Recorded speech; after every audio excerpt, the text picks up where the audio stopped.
This is Gilbert Andrew Garcia. Listen to my radio show, A Tip from Gilbert. Talk, inspiration, and prayer every Monday from 11 a.m. till noon on Houston's gospel leader, KWWJ. 1360 AM and streaming live on kwwj.org. Listen on the legendary KYOK 1140 AM and streaming live on kyokradio.org. KCOH 1230 AM, The Source on San Geek Radio 95.1 FM 1460 AM and Aliento Radio 101.7 FM and 1540 AM. Call in at 832-570-8075 and follow me on social media. See you then.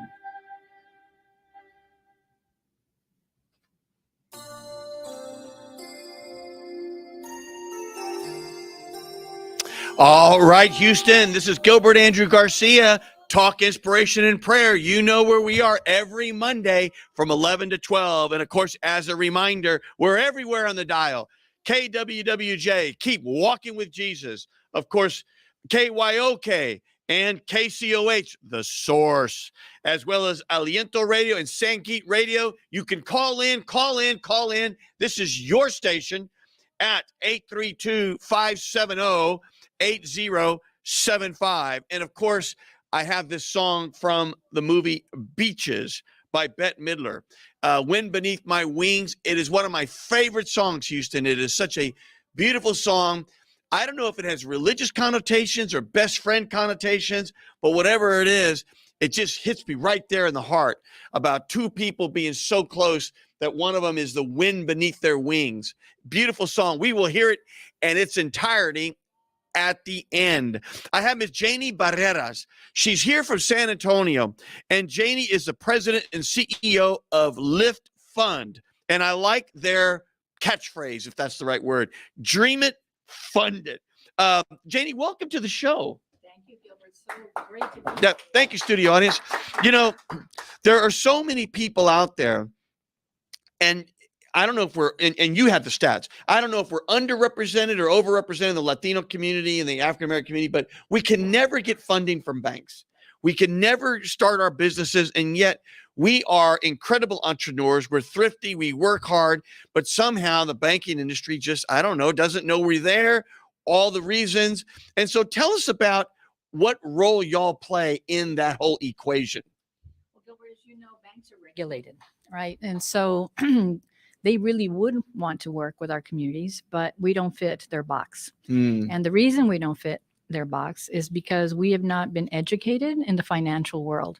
I don't know about you, but when I was growing up, my parents really didn't talk about finance. Even though my parents owned a Mexican restaurant in Corpus Christi for 20 years on Chaparral Street, La Mexicana, at the end of 20 years, they ended up with nothing, only their Social Security, because they didn't own the building. They just managed the restaurant, and they didn't know that they should at least know the minimum from their accountant that was, helping them. Right. So what we, as a not-for-profit, Lift Fund is a not-for-profit organization that lends money to small businesses that can't get loans from banks. Our loans are from $1,000 up to $500,000. And the reason we exist is so that we can help not only with the access to capital, but also the technical assistance that they need, the hand-holding, so that they can become successful. And we have a terrible business model. We want to lose our best customers. We want them to graduate from our program and go directly into the financial institutions, whether they're banks or credit unions. Houston, are you hearing this? I mean, this is one of those things where you kind of like blink your eye. Can this possibly be? And is it too good to be true? The whole concept of, we want to help you get started, and we hope you have enough success that you can move on to something, That's right. for lack Leave of a better us. word, bigger, better, That's right. leave us. That is wonderful. Well, who came up with this idea? Well, actually, we've been here in Houston for over 25 years. We're one of the best kept secrets. And so I'm so grateful for you opening up your doors to us to be able to tell the story, because we are here to serve our community, the people that are underserved. And so we want to be able to grow, to your point, right? But micro lending, the origins of it actually come from third world countries, where you provide working capital to the working poor in small amounts. I'll give you an example. part of my training, actually, I'm the founder of Lift Fund. Oh, you are? Yeah, 28 years I ago. want to go through that, but just keep going. I don't Yeah. want to lose your train of thought. So part of my training was that we went into Guatemala, we went into Mexico to see how these microloan programs worked. And in those cases, it was peer group lending. So a group of people would come together, and each of the people in the group would get $100 loan, because the poverty there is much higher than it is here, even though we have a lot of poverty in our country. But in developing countries, it's either there's no middle class. You either have money or you don't have money, right? So anyway, the concept is you provide working capital. This gentleman and their family that I met, you know what they did for a living? Tell me. They sold toothpicks. So you in their homes, they had obviously they don't have health inspections and things like that we do here in the United States. But a corner of their home was just filled from floor to ceiling of toothpicks, and their family would get together and get little plastic bags and put toothpicks in these little plastic bags. Daddy would then to put them in his backpack, go to the drugstores and to restaurants and so on to sell the toothpicks. Interesting. So isn't that great? It is great. That's how they were making their living, but they needed working capital to be able to buy the toothpicks in the first place. So I share that example because then, when we started back in 1994, like I said, in San Antonio, we $100 is not going to make it here. We have to make loans at least up to $25,000. And how do we incorporate the character lending that we were seeing in the developing countries and put it into the American way of life so that we can learn the system? There are people that have told me, oh, we should change the system. I said, well, why don't we just learn how to navigate through this and let's teach people? I think that'd be easier than changing, bank policies and regulations and things like that. Well, let me ask you this. I mean, what am I missing when I read some of these very big banks and they come out with these incredible proclamations, all these things? We're going to now do 30 billion in the community. I'm like, well, shouldn't you be doing that anyway? Yeah. I mean, what am I missing there? So they should be doing that. And there's this thing called the Community Reinvestment Act and CRA. And so what that means is banks should either have a presence in low to moderate income level neighborhoods, or at least doing business in some way. And because we're a CDFI, a Community Development Financial Institution, a CDFI can be the arm of the bank. So they either invest in us or give us grants. Because remember, we're not a bank. We don't have deposits to make these loans with. So what we have to rely on are investments and donations to be able to then put the money into the hands of hardworking small business owners. I'm just writing my notes on two things I want to come back to. Okay. What when there was a young Janie, and I don't mean like young as in last year, because you look great to me, but when you were growing up, what made you say, you know what, I think I'm going to fill this gap and find a way to give capital to these people that can't get capital? I mean, when you were young, you shared something with me.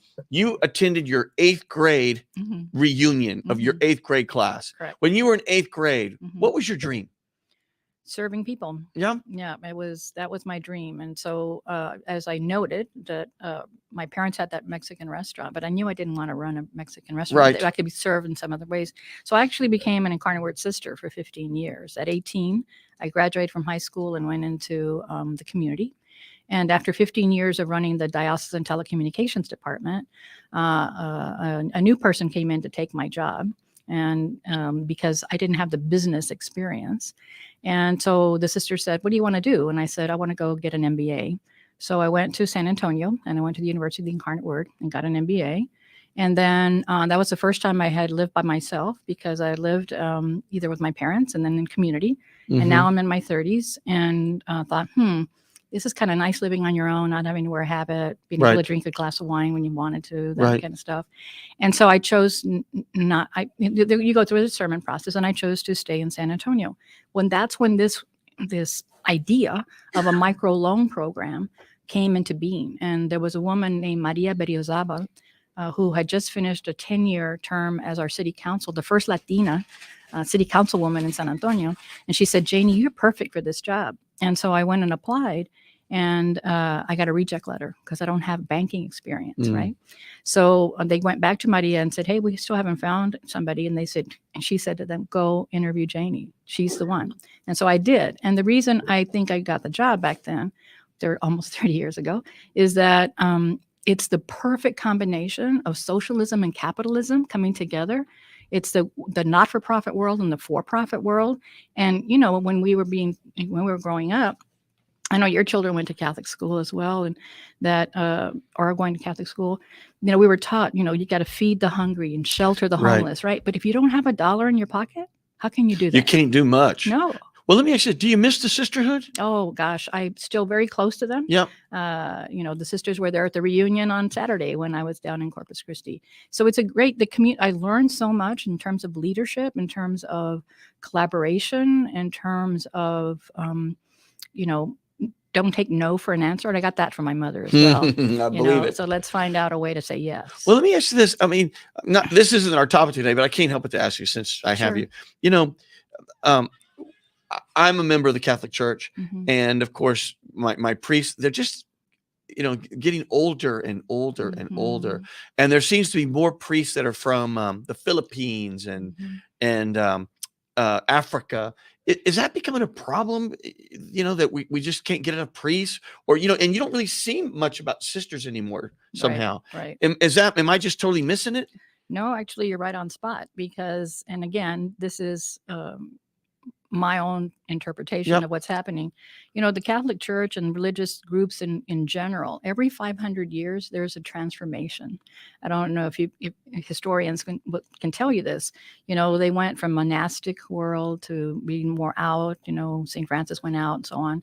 Eventually, I believe that the church is going to have to open up their doors to women and being able to offer leadership in that way. But you'll never know, right? And we have to go through this whole process. I actually sit on the Adrian Dominican Sisters pension for them, and they're going through their numbers are dwindling. You know, they were like 600, and then over COVID in the last 2 years they've lost 200. So now they're down to 400, right? And so even the community that I belong to is very small. So something is going to happen in transformation, but you know, we have to leave it in God's hands and see what's going to happen in the Catholic Church. Amen to that. Let's go back for a second. So you were the founder of the group. How did you come up with the idea of, well, I'm going to just, you know, I'm going to found this group and we're going to go, and it's just an idea with you. And now tell us, where are we today? How many offices? I know you have an office in Houston, correct? But how many people are involved, and how many loans do you make every year? And give us some of those stats. Sure. So back in the way we got started is that I made sure that I surrounded myself with people of passion for this work, and people that want to create something. Because remember, we started out with a $50,000 grant for operations and $150,000 in a loan pool from 4 banks. And that's it? That's it. And the 4 banks are Chase, Wells Fargo, Frost, and Broadway, with local San Antonio Bank. And a dream, right? And so, and creating the 501c3. I mean, we didn't even have a 501c3 nonprofit status at that time. So by surrounding myself with people, hiring the right people, as you know, you've got a great staff here in your building, and then making the loans. I remember one of my board members said, Janie, you can plan all you want, but if you don't make a loan, nobody's going to believe you. And so, and within 6 months, I was hired in January of '94. By June of '94, I had found free office space because I'm really good at begging, you know. And amen to that. And then also hiring a couple of people. So there were 3 of us back in 1994. We made our first loan. I think that first year we dispersed maybe 150, and then asking other banks to join. Now, if you go to liftfund.com, you can see all our supporters. I mean, we've got all the major banks, community banks, and credit unions as part of our supporters, and individuals, high wealth individuals too, that have either donated or invested into this. So fast forward now, we've been in Houston, like I said, over 25 years. We're in 10 cities in Texas with feet on the ground there. We're in New Mexico. We're in New Orleans, Birmingham, Atlanta with feet on the ground. That's incredible.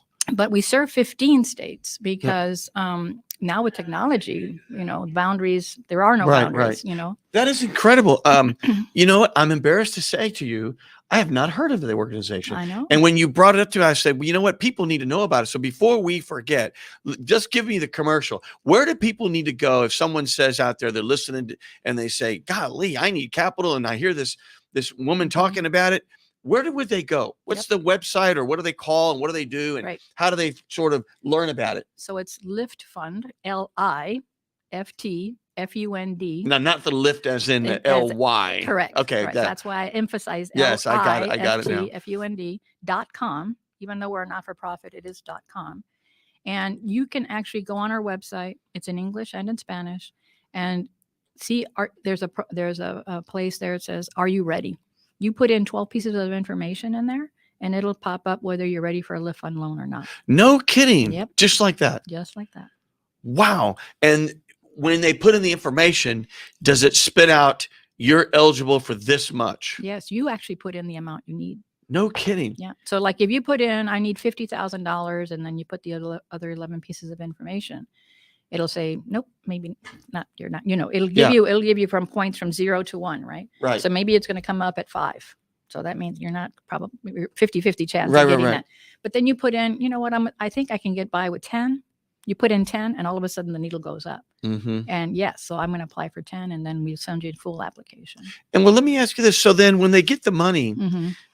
Do you make them put up collateral or Yes. anything like that? Okay. Yes. And is it their like personal belongings or Yes. the company? It can be anything that is of value to them. We're, like I said, we serve all of Texas, right? And so in our beginnings, I would say in the first 10 years of this organization, we were in our laboratory stage, what works and what doesn't work. And even now, I don't do any of the lending, but in those days I did, right? Right. And so I went down to the colonias down in South Texas. I was in San Juan. And this lady had her property, and there's no zoning. It's sort of like Houston, right? Right. In the colonias. And the lady had her house, and then in front of her house, she had her restaurant. And then she had some goats that were grazing. And I said, we can take your goats as collateral. Months later, I went back to visit her, and I asked to see the goats, and she looked at me funny. Hey, I had them slaughtered, and they were on the menu last week, right? And so they were gone. And so I went back to the team, and I said, guess what? We're not doing any more livestock as collateral. And years later, I'm passing by Alma's desk, because we do have to take pictures of collateral. And so I see a picture of a goat. And I said, Alma, we don't take livestock. She goes, Janie, don't worry. It's the land where the goat is standing. That's our collateral. So it just depends on the business and the type of the things that they can offer. I recall, somebody needing a small loan, and the Blue Book value on their car was fully paid for. Right. But, the Blue Book value isn't hardly anything. But we took the car because we knew that person needed it for transportation to get back and forth and so on. And we have a 96% repayment rate, Gilbert. Wow. 96%. That means out of the we've dispersed almost $500 million in these 28 years. 96% of that money has gotten returned. And the average credit score, as you know, FICO scores are very important. The average credit score is around 600. The cutoff at a bank is 680. So let's go through a couple of things. I want to make sure our readers are first understanding everything. Colonias, those are sort of unincorporated parts of South Texas. Mm-hmm. And many of them do not have running water, Right. do not have sewers, streets, and all those things, right? Right. But yet they just sort of built these homes. Right. Yeah, I remember Dr. Hector P. Garcia was real big on the Colonias and getting them services and basic sanitation. Right. So amen to that. Mm-hmm. As it relates to paying back, so that term again is called what? The repayment rate, or the what? Repayment rate. Mm-hmm. Or loan, yeah. So what is a normal bank will make loans and certain amount will default. Correct. So that means they don't get paid back. Correct. But you have virtually all your loans pay back because 98% is essentially all. 96, yeah. 96, that's essentially all. Yeah, but let's just clarify that. Banks don't take on even that much risk. So their losses are like 1%, right? Because they're not going to take risk. And banks are regulated. So they need to make sure that when their examiners come in, like the FDIC or the Federal Reserve or the OCC comes in, those are the 3 regulators for banks. They're going to come in and pick up a file, and they're going to ask, why did you make this loan? And they'll rate them. They rate banks that way, right? So that's why they're not going to take as much risk. That's why they're sending us their loans, the people that they can't serve, and we help and hopefully send them back to the bank. How wonderful.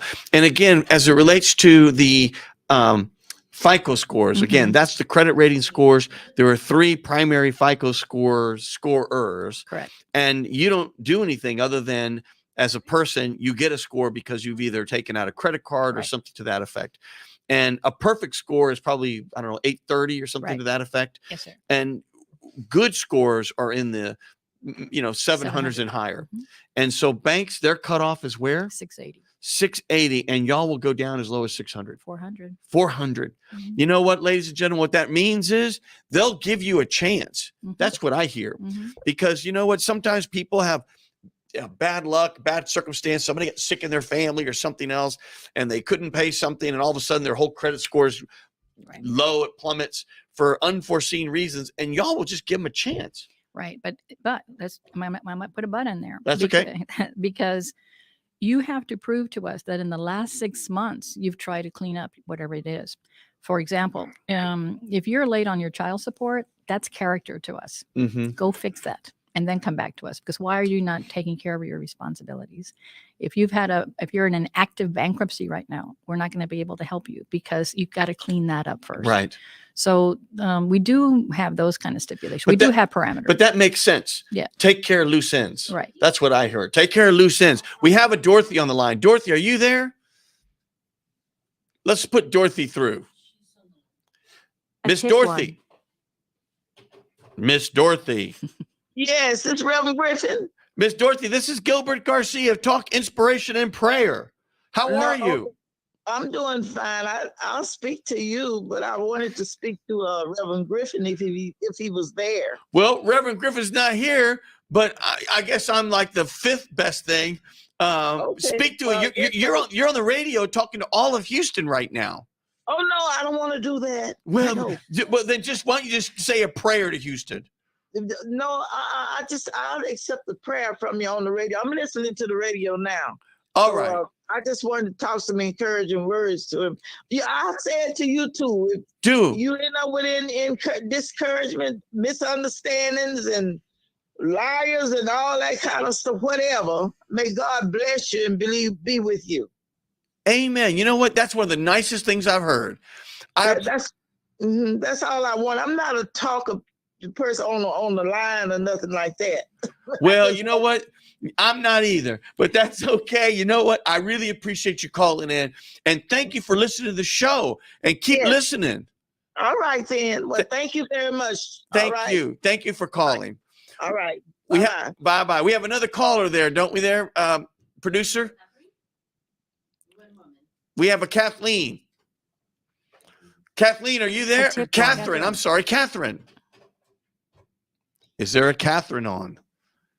Yes. Speak to me, Catherine. You have me, Gilbert Garcia, Talk Inspiration and Prayer, and I have Miss Janie Barrera of Lift Fund. Hi, I had a question for Janie. I just wanted to know, what type of advice would you give to someone who's looking to become an entrepreneur? All right. That's a good question. So what do you say to people who want to be an entrepreneur? Well, Catherine, you got to figure out what service are you going to be providing as an entrepreneur? And then how marketable is that service, right? Because you don't want to be like that program, if we build it, they will come. There's resources out there called like the small business development centers. They're usually hosted in a university or college. SBDCs are called. And they can help you determine the marketplace first and get a business plan put together. Because what you're going to want to do when you want to ask for money is that you've got to prove, if you're a startup, how are you going to pay it back? Because this is not a grant program. This is a loan program. And we never want to put people in harm's way. If you cannot pay back the loan, we are not going to give you a loan because we're just hurting you rather than helping you. So putting the plan together, making the decision. So for example, you like to eat cookies and you think, you must have saw that on my face because I like to eat cookies. but you've never been a baker, and I never have. Yep. and you've never managed a Mm. bakery. So go work at a bakery first, and Mm. get that experience. So then you can say that, because when people ask for money to borrow, not only are they looking at your business plan, but they're going to look at the leadership of that business. What has been your experience in doing this? If you're just kind of wing it, no, you've got to prove that, no, I've done this. I've been a baker, or a great example would be, I've been managing this bakery and the owner wants to retire and I would like to take over and own this bakery. That's a perfect example of a startup that we would help with, because it's not really a startup, right? Because you have, there's financials to go on. But nowadays, after COVID, a lot of people are doing arts and crafts things at home and things like that, which we encourage people to reach out to us, and maybe don't take out a lot of money, just take out $1,000 to help you with Right. your working capital, and also to help you build your credit. The way we get our credit scores up is by borrowing money and paying it back on time. And so, if we're paying only the minimum on our credit cards, that's not good, because you're Mhm. never going to. You never finish catch that. up. You never Yeah, catch up. That's right. So, Catherine, I don't know if that answered your question. And Catherine, I can tell you from my perspective, number one, you got to have a good business plan. If you don't have a business plan, you're not even real, Mhm. because people like Lift Fund or other investors are going to say, well, what's your business plan? And they want to see that you really thought it through. Mhm. And then ultimately, my own experience is, however much capital you think you're going to need, you're probably going to need a little bit more. And however long you think it takes in your business plan to become profitable, it's probably going to take a little bit longer. Those are just some of the laws of starting a business. But I can tell you, as an entrepreneur myself, it is the greatest feeling in the world to sort of be your own boss, be in charge of your own destiny, have a team of people who believe in each other and believe in something bigger than themselves, and to all be rowing in the same direction. So I encourage you to go for it. Mhm. And know that it's not going to be a 9 to 5 job. It's a 24/7 job. Yeah, it's 24/7, and your whole family's involved, Yep. starting with your spouse or your significant other, whoever that might be. But Catherine, hopefully that made some sense. Do you have a follow-up, or you got it? No, that I got it. Thank you so much for answering my question. Well, Catherine, thank you for calling in to a Tip from Gilbert, Talk Inspiration and Prayer. So let's go back. So how is it that it's a nonprofit then? Mhm. Go through that. So you don't have depositors. Correct. And so you don't have to have a certain minimum capital and all capital requirements and those things. No, but you as an investor are going to want to make sure that we have a strong balance sheet. And so, But do people invest yes, in the group? yes, Oh, and do they get a return on their investment? yes. Oh, explain that to us. So when we borrow from the banks, the term sheet is between, right now it's about 2%, and as you know, interest rates are going up. So we're negotiating all of that stuff with the banks. So those are either can be 3-year, 5-year, and again, the banks are investing in us because of that Community Reinvestment Act. They're going to get a check off when an examiner comes in to look at their books and they see an investment into Lift Fund at whatever percentage that may be. They because of our reputation, they get a check and move on to the next part of the exam. So they're required to do so much. Correct. Because of the Community Reinvestment Act. Mm-hmm. So when banks, like if you don't have a good CRA rating when you want to merge with another bank or when you purchase another bank, they're going to tell you no. So that's why they're always making sure that they're upfront on that. As an individual, like for example, there's a gentleman here in Houston who's invested $1 million with us, and he was going to do it at 0%. But then decided, no, I better just show some kind. And so he's at like 0.5 point or something like that, because he really wants to work in our community. Then we have other individuals that, that have come in and at the 2%. I don't know what's going to be, Gilbert, in a few months, but right now that's what we're doing. So we have a good pool of money, and then we rely on donations. And so again, remember we were going through our whole business model ourselves at Lift Fund. So you can, in the very beginning, when I started talking to banks about investing in Lift Fund, I'd say to them, they'd always want to ask me, what is your exit strategy? Because if Right. I'm going to be lending you $1 million, how are you going to pay me back after Right. 3 years? And I would able to say, look, our portfolio is growing. And, if something bad happens, I will just fire everybody, maintain the portfolio, keep a few people, and pay you back over time. Mhm. And that made sense to them, right? Well, at a certain point in our history, we became so big that the balance sheet, that there wasn't enough equity starting in the organization. So that's when I said to the team, you know what, let's think about a way that we don't have to borrow as much money. So we're one of the few not-for-profits in the world that can tell you, look, if you give us a donation of $10,000, I can show you where that $10,000 went, Very interesting. because we are now, we're not using it to pay my salary. We're not using it to pay utility bills. We're using your $10,000 donation to make a loan in Houston. Mm-hmm. And I can show you, these are the 3 businesses that, I can't tell you exactly because that would be terrible paperwork, right? Right.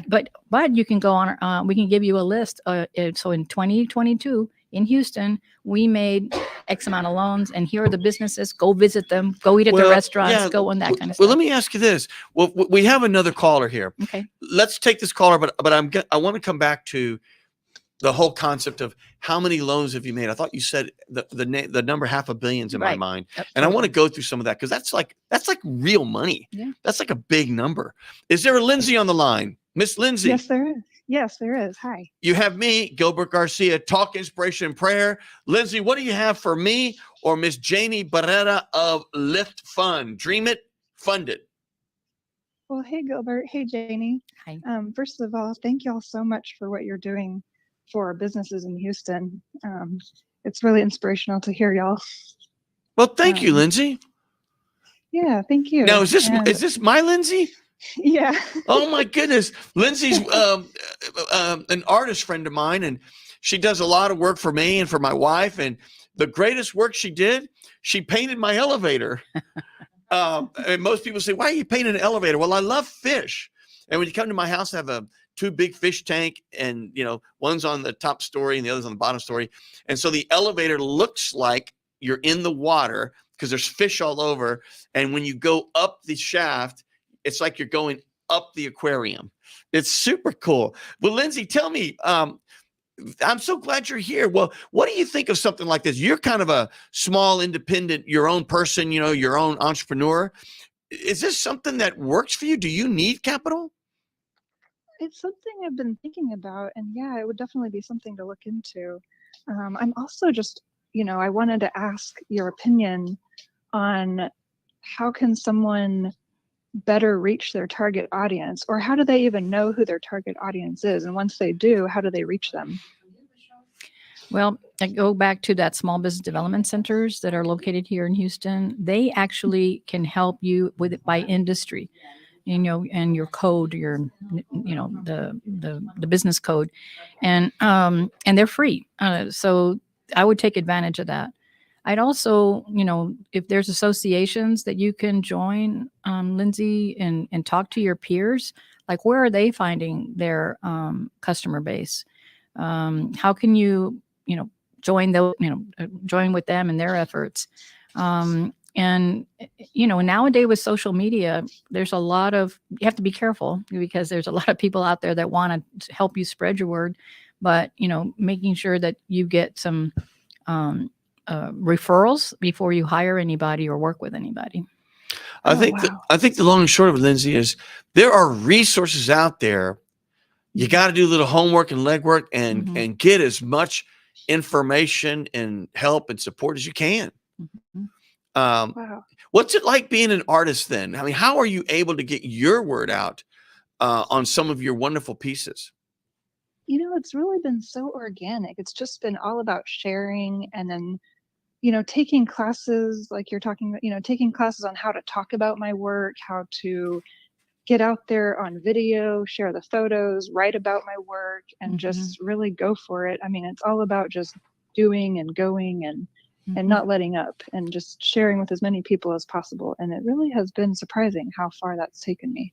Well, you know what? That's a beautiful thing. And I have a feeling your story is very similar to, like, Janie, your story of your family. I mean, it probably Mhm. started with your mom was a good cook or your dad was a good cook, and all of a sudden they'd sell tamales or something to people, and they said, we should have a restaurant. Mhm. And then they started a restaurant, and word of mouth, and then people come, and it kind of works that way, Lindsay.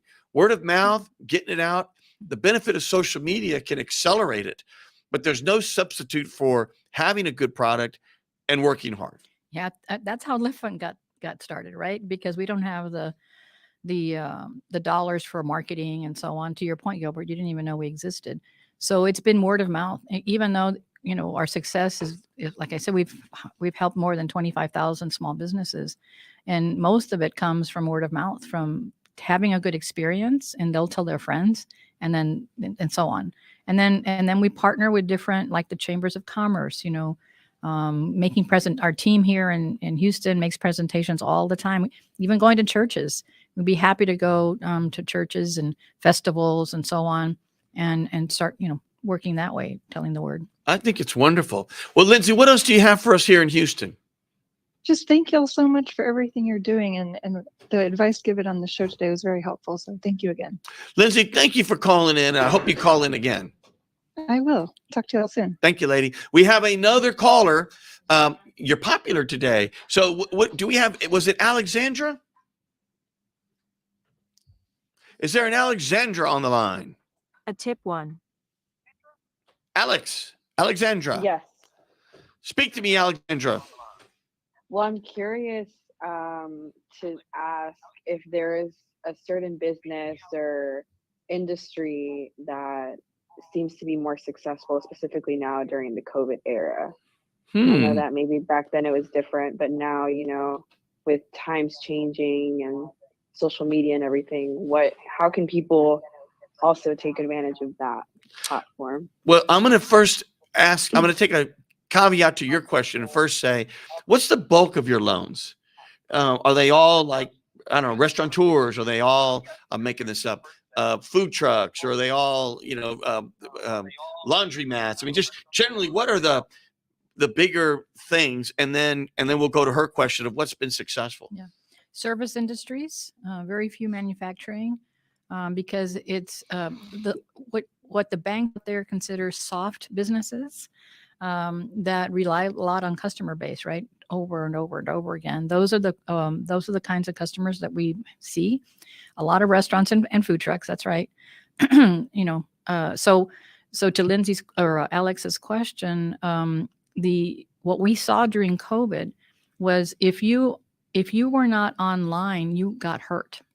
If you didn't have a website, because in 2020, when we, actually during this time, during Thanksgiving, it's buy local, national program. And so when we went out to talk to our customers and said, hey, we want to help you promote, what's your website so that we can help spreading the word, a lot of them didn't have websites. So for 21, I asked the team, hey, let's work with our customers to help them get a website. Because if you don't have a website presence now, and I'm talking everything, right? Right. You have to have one. There's just no question about it. Because people are Googling you, people are asking for, restaurant Yelp and so on. And it's not expensive, right? Not No. really. And it's not hard. Right. And so, we saw people like somebody who had just opened up. She was working from home. It was a grooming and animal care business. She had just moved into a retail in 2020. And so, nobody's coming to them. So what did she do on her website? She started promoting the little outfits for the animals and the other doggy things that you can buy and kitty things and things like that. And so she was able to keep the business going by now opening up her retail to the websites, right? To the web. What a great story. Yeah. And so that's how I've seen people survive. There's a gentleman here in Houston who had a catering business. And of course, during the pandemic, nobody was able to have catering. And so when we interviewed him, when I talked to him, he said, Janie, my wife and I, we don't know if we're going to have the catering business next year, but we know we are going to have business. We're going to have a business. And what did he end up doing? Teaching classes on the website. Wow. And how to prepare meals and so on. And he has a great following now. So anyway, I hope that answered her question. No, I think it does. Now let me ask you this. So let's go back to 500 million. That's what was the average loan? It's about $28,000. Wow, that's a lot of loans. A lot of little bitty loans. A lot of loans. And then on the financial side, Gilbert, there's not one micro lender in the United States that is self-sufficient, meaning that you can have enough money, because we do charge interest rates. We haven't talked about that. So for the interest off the portfolio of the loans that we have made, one day we want it to be 100% of our expenses, but it's not. It's around 65%. And so we have to raise in grants the gap between, the 30 to 35% that we lack. And so there's not one micro lending organization in the country who has become self-sufficient only by doing micro loans. And it's because if you do the math, it takes, X amount to underwrite a loan of $2,500 or $25,000 is the same as you would write or $250,000. There's time and effort to go into that. Reading the application, processing Right. it, checking the scores. Exactly. And so banks, a lot of them won't even make loans under $50,000. They rather hand you a credit card and, thank you, go do your thing.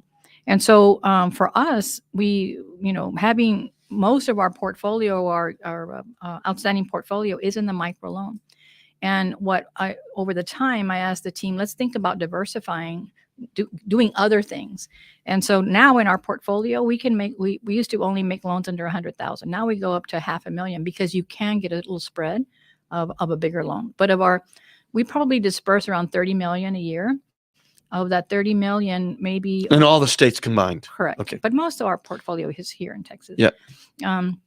But only of that 30 million, maybe only 12 million are going to be loans that are higher than $100,000. Wow.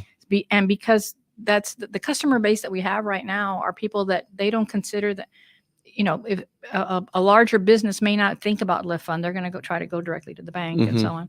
And then we have another program called the SBA 504 program. We partner with the SBA to service these loans. And those can be to purchase a building. And though you can go up to $10, $15 million, but we don't have to have the dollars in place because we are the service provider. It's a debenture. So the bank puts in 50%, the SBA puts in 40%, and then the borrower puts in 10%. Okay. And then that 10% can be borrowed from Lift Fund too. Yeah, so they have that. And those loans are great money makers for us because we just serve. It's a service provider. We're not we those loans are 25, 30 year.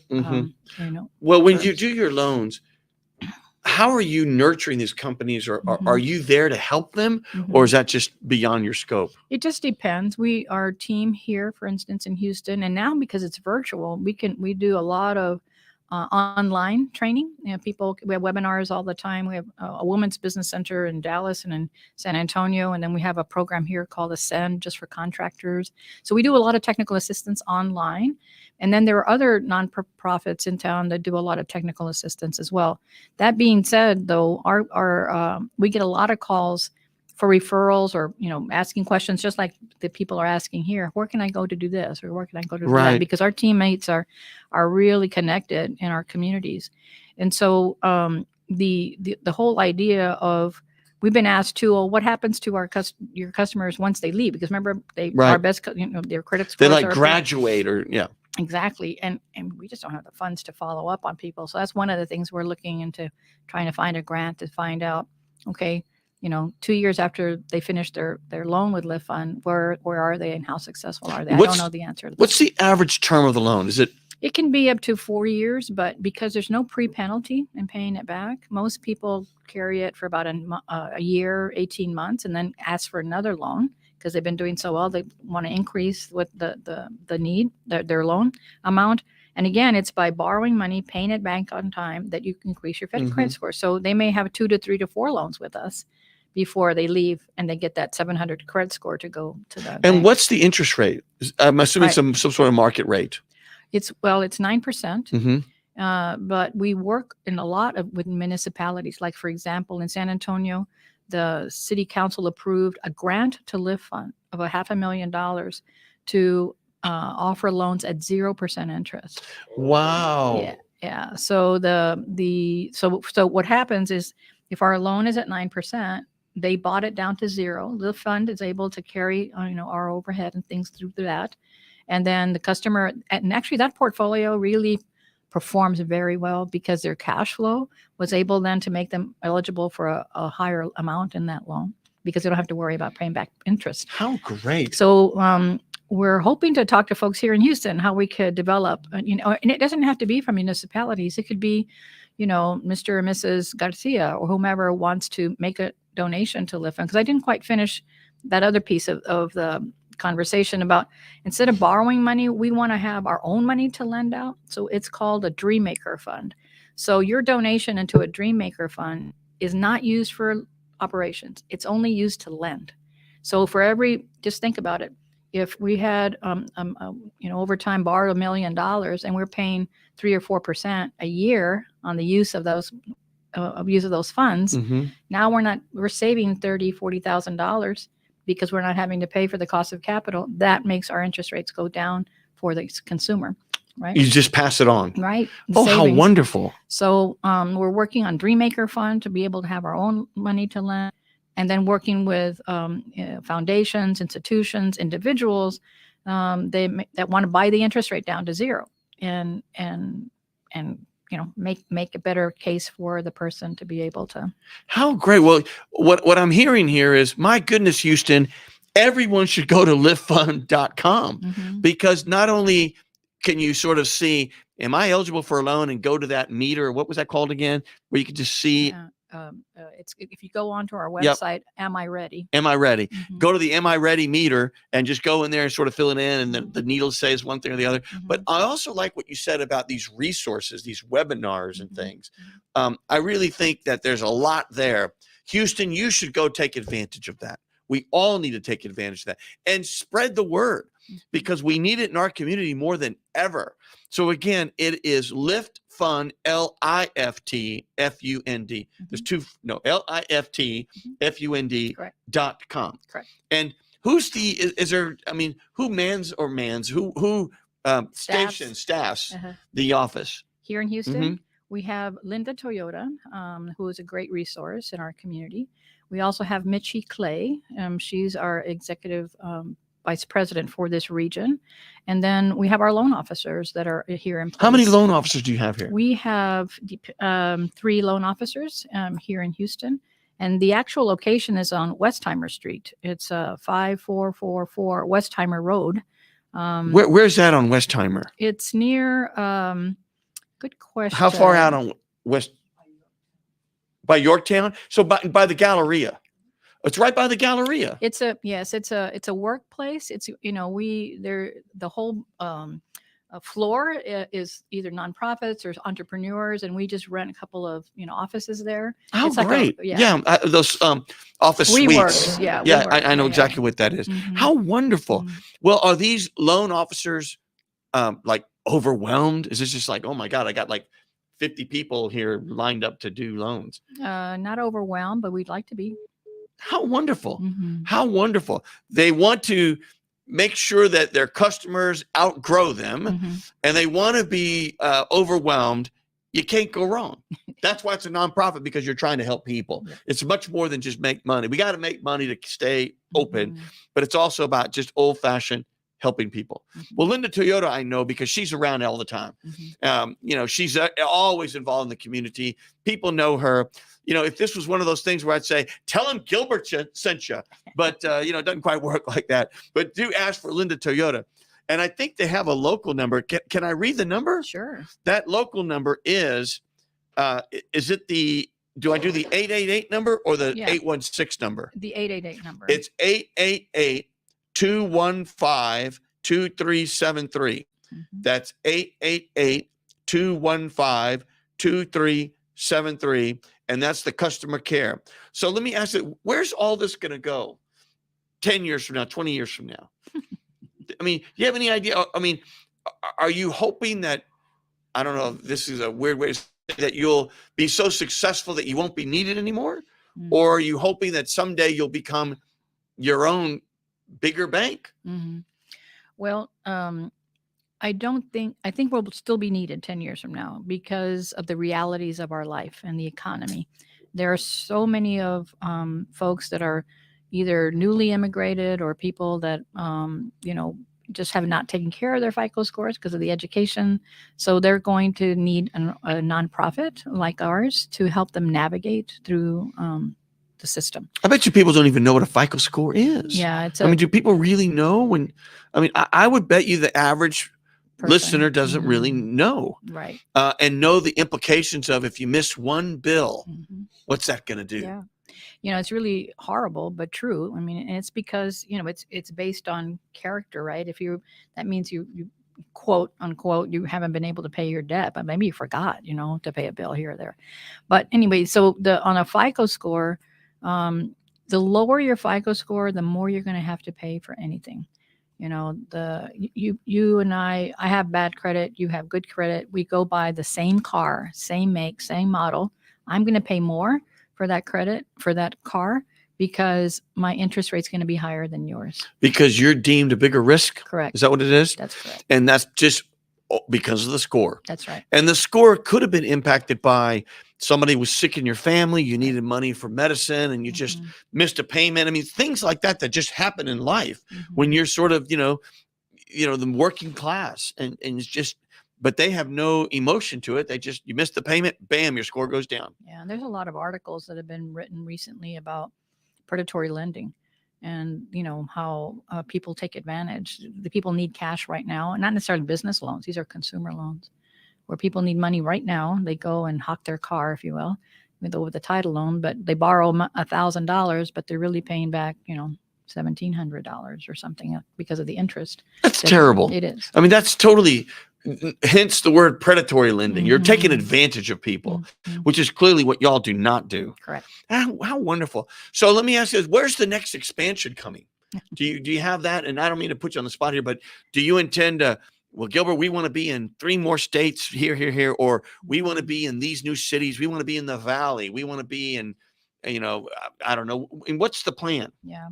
Well, first of all, no mission, no money, right? Mhm. So it depends how we can get more dollars to do this work. Again, we're not a bank. So depending on where we would get those dollars, some people would say, we'll give you this donation, but you got to come and work in our state. Fine. As long as it's enough to cover our costs. So I would suggest that maybe 5 years from now, we are a national organization instead of a regional organization, because again, there's no boundaries with technology. And if we can get a partnership, our teammates right now are working on figuring out the legalities of how a bank can automatically refer their denials to us. Wouldn't that be great? That would be a life-changing thing. Oh, yeah. So, because if a bank, can't make that loan, if they got the permission from the customer that, look, we can't make the loan, we're working with the CDFI called Lift Fund. Do we have your permission to transfer your data to their application? Why wouldn't they? It's regulated, and the privacy issues. So Lift Fund right now got a grant to become SOC 2 compliant, not to get too into, we're SOC 1 compliant already, SOC 2, so that the privacy, because the banks have a lot of detail of, social securities and so on. So do we, but, because we're not regulated, we are now making ourselves regulated so that we can address that. So by December, I'm hoping that our organization will be SOC 2 compliant, and then we'll take it to the Federal Reserve and the OCC to get their blessing, and then move on. Get more funds? No, we'll get leads, Leads. yeah, because a lot of the costs associated with, getting people ready is the lead part, right? Finding them, working with them, helping them fill the application. But if they've already applied at the bank or the credit union, they've already captured all that data. Now they have to come into our algorithm to see if they fit our box. They didn't fit the box of the bank. Let's see if they fit our box. So what's your best success story? What Oh. comes to your mind of somebody who came in and you thought, oh, they're never, we're going to help you because I want to help you. And all of a sudden they're the biggest X in the Yeah. city? Or anything come to your mind? His last name is Teresina. It was a $10,000 loan to start a contract business with the military to do their health or examinations and stuff like that. Fast forward 4 years later, he was on the front page of Latino magazine. Come on. Mm-hmm. Wow. Yeah, last name Teresina. So he's very successful now. But there aren't that many, Gilbert, that are going to be that big. Most of our community, which I don't know if I've mentioned this, 85% are minority in our portfolio, Black and Hispanic customers. And it's because the fact that, really all our community wants to do is help their families. Right. To feed the families, to make sure that they can go to school or continue in a trade. That is the most important things in our customer value system. And so that's not necessarily to become millionaires. It's just and have, be comfortable Right. and give back to the community. But we want to have the American dream too. Sure, we do. I mean, I think it's fantastic what you're doing.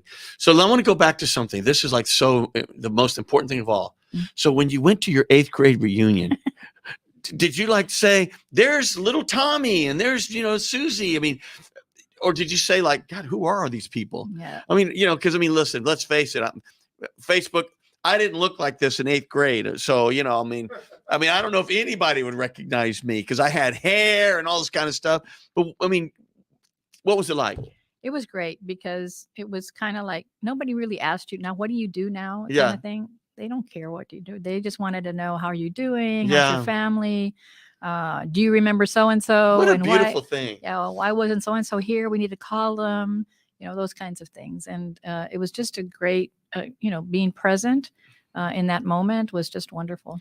Well, I wonder if your experience as a sister Mm-hmm. is what's really led you to this Lift Fund. It's like fate Mm-hmm. to really help all these people.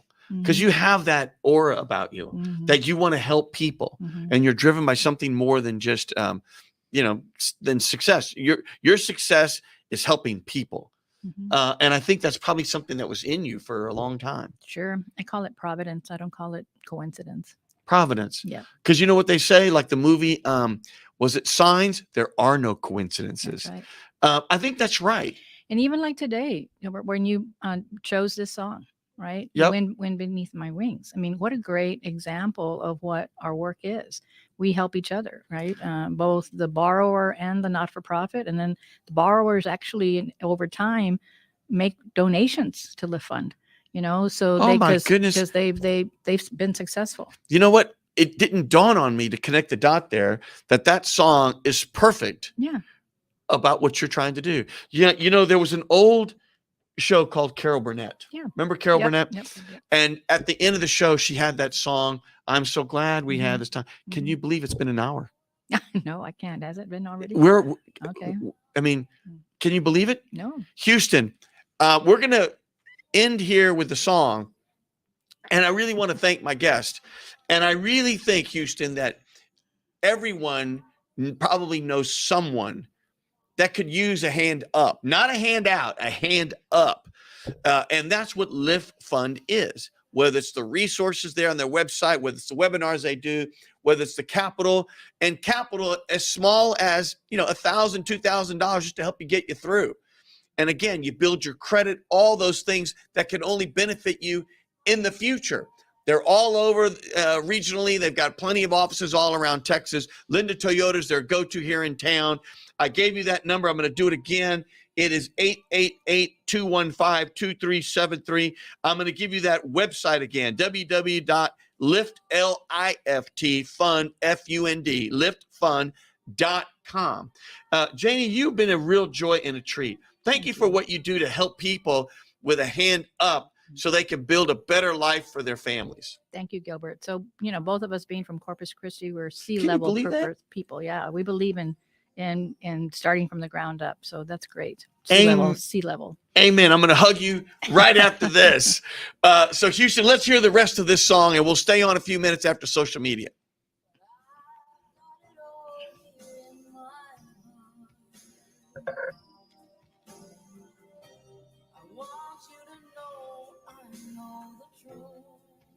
The song is so beautiful.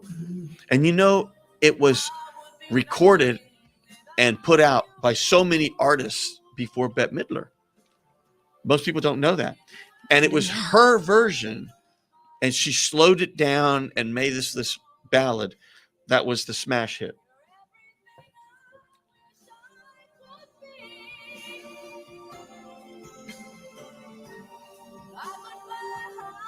I could fly higher than an eagle because you are the wind beneath my wings. How many people have helped our lives out there, right? I mean, Right. I mean, believe me, so many people have helped me, and I'm grateful every day. Mhm.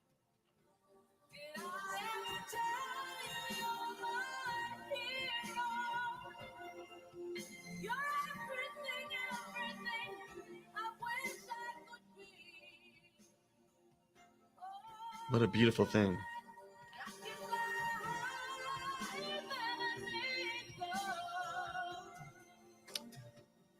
All right, Facebook. Now, what we did not do today, because time flew. So, Mr. Producer, let's do it next week. I have some great clips of the incredible World Series parade. And I have some great clips of people just, having so much fun as we interviewed the Houstonian on the street. And what a coincidence, that night, I had made a donation to Incarnate Word Academy. And we had a very small private dinner with Jose Altuve and his wife, Nina. How wonderful was that? The same night as of the whole parade. Yeah. And they were there, and he's such a gentleman. His wife is lovely, and they talked about their children, and we talked about ours, and it was a real treat. So I'm going to show you some of those clips next week. I also had the pleasure of doing the watch party with Christina Morales and all of her folks. I want to thank Houston for going out to vote. It was looking really thin there for a while, but then people came out to vote. We did our part here at A Tip from Gilbert. All of our ads changed to say, go out and vote. I put out 1,000 4x8 foot signs saying, go out and vote. We bought ads in all the papers saying, go out and vote. Because remember, people, worked hard. Some of them lost their lives, struggled for that right to vote that we take for granted. And so remember, no matter who you vote for, just make your voice heard and vote. That's what matters. Let's participate in our democracy, because we all have certain universal things. We all love this country. We all love this city, and we all want to make the world a better place for our families and our children. And that's the final word. So you got me here, A Tip from Gilbert, talk inspiration and prayer. We're here every Monday, of course, on all my stations. KWWJ, KYOK, KCOH, Aliento Radio, Sankeet Radio. Try to say that 5 times fast. You can call in 832-570-8075. And again, Miss Barrera is truly an angel, and she's the wind beneath all of your wings. Make it happen. Go to the website, get involved, and see how they can help you. You can't go wrong. Janie, thank you for being here. Thank you, sir. Thank you for the privilege of speaking with you today. Privilege is mine. Last word to Houston. You've got it. Well, thank you, sir. Well, we're here to help. We would like to see as many entrepreneurs go to our website, liftfund.com, and see if you're ready for a loan or some of our technical assistance. Also, if it's the end of the year and you're thinking, gosh, I would really love to give a gift to something that I believe in and want to make a donation, you can click on the donation button there too. And 100% of the dollars, if you put in there that you wanted to stay in Houston, we will keep it in Houston of that donation, whatever that may be, $10, $15. We are, every single penny that we can donate and use to help our economy and our community. So thank you, Gilbert. Amen. Houston, I'm going to start it off with $1,000 donation right now today. Yeah. Come on. Let's all step up to the plate, because all we're doing is investing in each other and our community. So this is A Tip from Gilbert, talk, inspiration, and prayer, saying we'll see you next time. This is Gilbert Andrew Garcia. Listen to my radio show, A Tip from Gilbert, talk, inspiration, and prayer every Monday from 11 a.m. till noon on Houston's gospel leader, KWWJ. 1360 AM and streaming live on kwwj.org. Listen on the legendary KYOK 1140 AM and streaming live on kyokradio.org. KCOH 1230 AM, The Source. On Send Geek Radio 95.1 FM 1460 AM. And Aliento Radio 101.7 FM and 1540 AM. Call in at 832-570-8075 and follow me on social media. See you then.